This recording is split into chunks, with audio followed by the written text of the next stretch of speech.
interview yethu. Ibizo lesibongo. Ibizo uMathew Sibanda.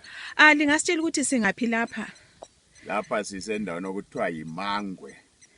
Mangwe district, eMangwe constituency, Idamu leNgwizi dam elisupplya irrigation okuthiwa command agriculture eseNgwizi area.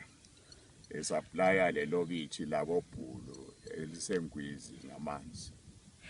Lingasitshela ukuthi lina njengoba idamu leli liseplazini lenu liphila njani labanye ababuya bezolisebenzisa? Abantu ababuya bezolisebenzisa bayabuya bareport lapho ukuthi kungena abantu eplazini. Ngoba vele makungena umuntu eplazini kulokuganga okunengi kumele babhalise ukuthi bangene bazofisha kumbe bazodlala ngezikepe phakathi emanzini.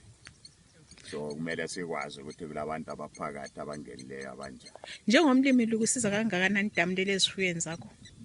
Njengomlimi linisiza kakhulu idamu leli ngoba ngaze kube le drought mina zami inkomo kazishota amanzi.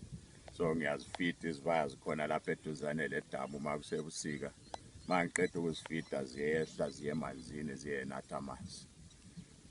Lingatsho ke ukuthi kuna kwezulu namhlanje lithini ngakho?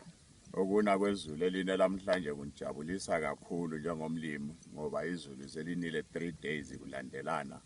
Amanzi akhanya agcwele iganga lonke, imfula iyageleza. Kuyangijabulisa kakhulu ngoba sengikwazi ukuthi inkomo